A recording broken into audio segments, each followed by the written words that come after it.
Hello everyone, आज हम करेंगे image formation by concave mirror. इससे पहले वाली वीडियो में हमने रूल्स सीख लिए थे। अब हम वो रूल्स यहाँ पे अप्लाई करेंगे। तो देखिए, image formation by concave mirror, तो ध्यान रखिए इसकी 6 पोजीशंस होती हैं। When object is place at infinity, when object is place beyond C, मतलब पहले इन्फिनिटी पे रखा है, फिर बियॉन्ड सी रखा हुआ है, ठीक है। फिर आपका एट सी, फिर धीरे धीरे हम क्या करेंगे at F, then F and O के या एफ एंड पी के बीच में रख देंगे, ठीक है। तो अब हम इसकी इमेज फॉर्मेशन स्टार्ट करते हैं। तो सबसे पहला रूल था कि अगर कोई ray parallel to the principal axis आती है तो वो हमेशा कहाँ से पास होती है, ठीक है, फोकस से पास होती है। तो ध्यान रखिए, इमेज फॉर्मेशन के लिए किन्हीं दो रेज का इंटरसेक्शन बहुत ज़रूरी है। तो ये दो रेज आई, देखो इंसिडेंट हुई, तो मैंने क्या बताया था, इंसिडेंट होने के बाद ये क्या होती है, रिफ्लेक्ट हो जाती हैं। और ये रिफ्लेक्ट कहाँ से होगी, पहले रूल के अकॉर्डिंग फोकस से, ठीक है। तो जहाँ पे भी इनका इंटरसेक्शन होगा वो आपका क्या हो जाएगा, इमेज फॉर्मेशन बन जाएगी वहाँ पे, ठीक है। तो अगर हम देखें कि किन्हीं भी दो रेस के इंटरसेक्शन से हमें इमेज मिली है, तो देखिए इसकी पोजीशन एग्जाम में पूछा जाता है ये सब चीज़ें। तो इसकी पोजीशन देखिए कहाँ पे मिली है इंटरसेक्शन, एफ पे मिली है। हमने रूल फर्स्ट में सीखा था पहले वाली वीडियो में। नेचर इसका क्या है, रियल एंड इन्वर्टेड, क्योंकि ये एक्चुअल इंटरसेक्शन है। और इसका जो साइज है वो क्या है, हाईली डिमिनिश्ड, बहुत छोटा बना है, ठीक है। अब हम इसका दूसरा रूल सीखेंगे। When object is placed beyond C, अभी पहले इन्फिनेटिव पे थी, इन्फिनेटिव की जो रेज है कहाँ पे मिली, फोकस पे। अब हम क्या करेंगे, धीरे धीरे मिरर के पास आ रहे हैं। तो पहले इन्फिनेटिव पे आए, अब बियॉन्ड सी आएंगे। तो देखो बियॉन्ड सी में फिर हम रूल लगाएंगे। फर्स्ट रूल लगाते हैं। पहला रूल क्या बोलता है, कोई रे अगर parallel to the principal axis आएगी देन वो कहाँ से पास होगी, फोकस से पास होगी, ठीक है। और दूसरा जो रूल था सेंटर ऑफ कर्वेचर वाला लगा लेते हैं, ठीक है। सेंटर ऑफ कर्वेचर वाला लगा लेते हैं। देखिए सेंटर ऑफ कर्वेचर से पास करते हैं, ठीक है। तो मैंने आपको बताया था कि सेंटर ऑफ कर्वेचर से पास होने वाली कोई भी रे जो है इंसिडेंट होगी और उसी पाथ से वापस चली जाएगी। तो देखिए आपने क्या देखा, फर्स्ट रे के और इस सेंटर ऑफ कर्वेचर से आने वाली रे का जो इंटरसेक्शन है वो यहाँ पे है। यानी अगर आप देखें तो इसकी पोजीशन देखो क्या बन रही है यहाँ पे। अगर आप पोजीशन देखो, देखिए इसको हम ड्रॉ कर लेते हैं। पोजीशन आपकी क्या बन रही है, बिटवीन एफ एंड सी। तो position of the image is between F and C, क्योंकि ये एक्चुअल इंटरसेक्शन है। एक्चुअल इंटरसेक्शन है मतलब रियल एंड इन्वर्टेड बन गया। और साइज आप क्या देख रहे हैं, देखो ये थोड़ा सा बड़ा साइज है, ये थोड़ा सा छोटा। तो आप क्या लिख सकते हो, स्मॉलर देन द ऑब्जेक्ट, या फिर डिमिनिश्ड, छोटी बन रही है, ठीक है। अब हमारी थर्ड पोजीशन है एट सी। अब हम ऑब्जेक्ट को सी पर प्लेस करेंगे। तो देखियो फर्स्ट रूल हमारा क्या बोलता है, अगर कोई ray parallel to the principal axis जाएगी तो वो कहाँ से पास होगी, फोकस से। हमने पढ़ा था अभी पिछली वीडियो में जो रूल था, ठीक है।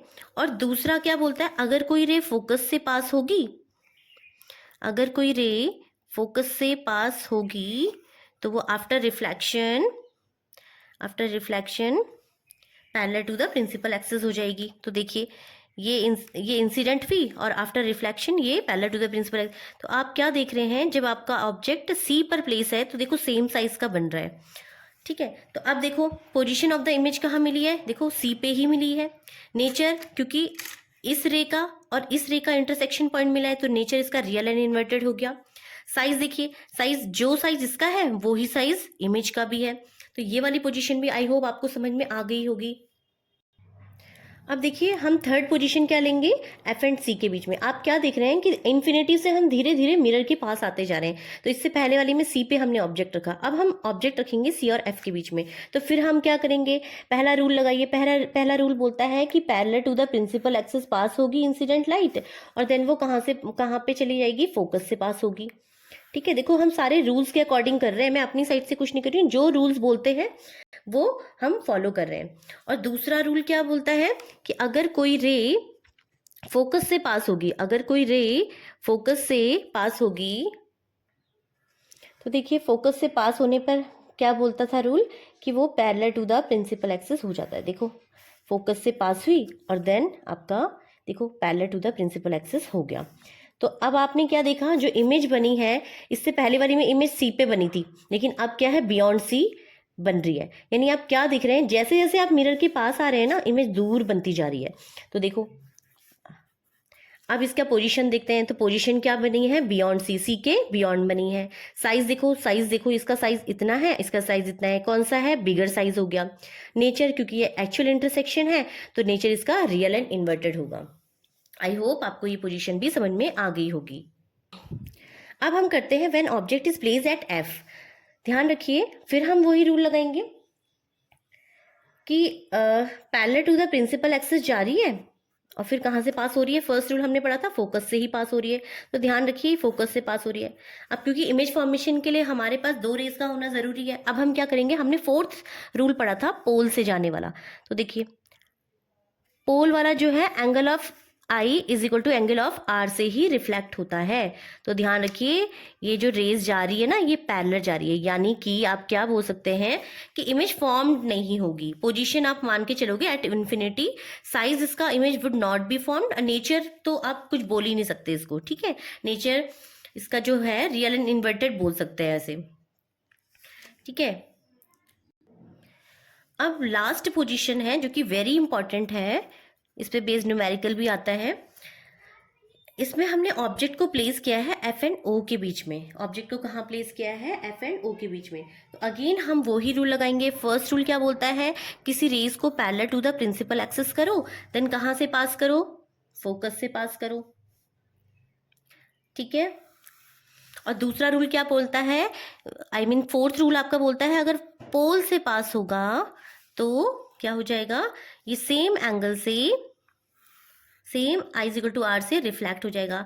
अब आप क्या देख रहे हैं, देखिए ये डाइवर्जिंग रेज है। डाइवर्जिंग रेज तो आपको कहीं भी नहीं मिलती हैं, तो अब आप क्या करोगे, इसको थोड़ा सा ऐसे मीट करवाओगे, इंटरसेक्शन करवाओगे इन 2 रेज का बैक साइड में बिहाइंड द मिरर, ठीक है। ये देखो बिहाइंड द मिरर हमने बैक करवाया है। अब जहाँ पे भी ये रेज मीट करेंगी ना, ये थोड़ा सा इधर बन गया है, आप देख लीजिएगा थोड़ा सा, जहाँ भी ये मीट करेंगी वहाँ पे क्या बन जाएगी, इमेज बन जाएगी, ठीक है। अब आप देखिए क्या देख रहे हैं, बहुत इंपॉर्टेंट पोजीशन है ये, position of the image when the object is placed F and O, कहाँ पे बन रहा है, बिहाइंड द मिरर बन रहा है। साइज आप खुद देखिए, साइज ये ए बी है और ये बी ए है, ठीक है। बी ए तो साइज क्या बन गया, इनलार्ज्ड बन गया। और नेचर तो आपने देखा होगा, क्योंकि ये हमारी जो रेज है वो आप अपेयर टू मीट करा रहे हो, मतलब ऐसा लग रहा है जैसे कहीं ना कहीं मिल रही है, लेकिन बैक साइड में मिल रही है, बिहाइंड द मिरर मिल रही है, तो वर्चुअल एंड इरेक्ट हो गया। आई होप आपको ये समझ में आई होंगी पोजीशंस। अब देखिए हम image formation by convex mirror करेंगे, तो हम वही पहला रूल लगाएंगे कि कोई ray parallel to the principal axis आ रही है। देखो parallel to the principal axis आ रही है कोई रे, ये इन्फिनिटी पे रखा है, हमने पोजीशन ली है when object is placed at infinity. तो देखो parallel to the principal axis आ रही है, देन कहाँ से ये रिफ्लेक्ट हो जा रही है, देखो यहाँ से ये रिफ्लेक्ट हो जा रही है, लेकिन ऐसे हो रही है जैसे कि ऐसा फील होता है जैसे वो फोकस से आ रही हो, ठीक है। अगेन इसको भी आप ऐसे ही रिफ्लेक्ट करो जैसे कि वो फोकस से आ रही हो, ठीक है। तो ये आपकी क्या बन गई, जब आप यहाँ मीट करवाओगे ना, इसको देखो बैक साइड करोगे तो ये फोकस पे मिलेंगी, ठीक है। तो अब हम देखिए इस रेस का, देखो वैसे तो इस रेस का कहीं इंटरसेक्शन नहीं होना है, लेकिन आप क्या करोगे, इसको बैक साइड करोगे। तो जब आप खुद से बैक साइड करते हो ना, इसका मतलब क्या है, वर्चुअल इमेज बनती है, और वर्चुअल इमेज हमेशा इरेक्ट होती है। तो ध्यान दीजिए पोजीशन आप क्या बोलोगे, एट द फोकस, फोकस पे बन रही है। कॉन्वेक्स मिरर का फोकस हमेशा राइट साइड होता है, और कहाँ पे, बिहाइंड द मिरर बन रही है। नेचर आपका हो गया वर्चुअल एंड इरेक्ट, और साइज हो गया आपका हाईली डिमिनिश्ड, ठीक है। आई होप आपको ये समझ में आया होगा। अब नेक्स्ट इसमें दूसरी पोजीशन है when object is placed between infinity and pole. अब पहले तो इन्फिनिटी में देखा, अब इन्फिनिटी और पोल के बीच में कहीं पे भी रख दो, सेम, मतलब आप चाहे यहाँ पे रखो, यहाँ पे रखो, यहाँ पे रखो, सेम ही आएगा, ठीक है। तो पहला रूल हमारा फिर क्या बोलता है, parallel to the principal axis आओ, देन इसको क्या है, बैक रिफ्लेक्ट बैक कराओ, लेकिन रिफ्लेक्ट बैक ऐसे होना चाहिए कि ऐसा लगना चाहिए कि वो फोकस से आ रही है, ठीक है। तो देखो ये आई होप समझ में आ गया होगा। अब क्योंकि एक रे से तो काम नहीं चलेगा, तो हमारे पास दूसरी रे भी चाहिए, तो दूसरी रे आप कर्वेचर वाली ले लो, कर्वेचर वाली ले लो। तो दूसरी रे इस ऑब्जेक्ट से रे आ रही है, तो कर्वेचर, और फिर उसी पाथ से वापस जा रही है। मैंने आपको बताया था कर्वेचर वाली हमेशा क्या होता है, जिस पाथ से आती है उसी पाथ से, तो जहां पे ये इंटरसेक्शन हुआ ना, वहां पे आपको इमेज मिल जाएगी। पर देखो ये इमेज बहुत छोटी मिलेगी, डिमिनिश मिलेगी, तो इसीलिए आप बोल सकते हो when object is placed between infinity and pole, position कहाँ पे बनेगी, बिटवीन पी एंड एफ। देखो पी और एफ के बीच में बनी है। नेचर आपका कहाँ हो गया, नेचर वर्चुअल एंड इरेक्ट, क्योंकि मैंने आपको बताया है बिहाइंड द मिरर बन रहा है, और साइज देखो बहुत छोटा बना है। आई होप आपको ये इमेज फॉर्मेशन कॉनकेव मिरर और कॉन्वेक्स मिरर की समझ में आई होंगी और इस पे बेस्ड न्यूमेरिकल मैं नेक्स्ट वीडियो में लेकर आऊँगी। Thanks for watching.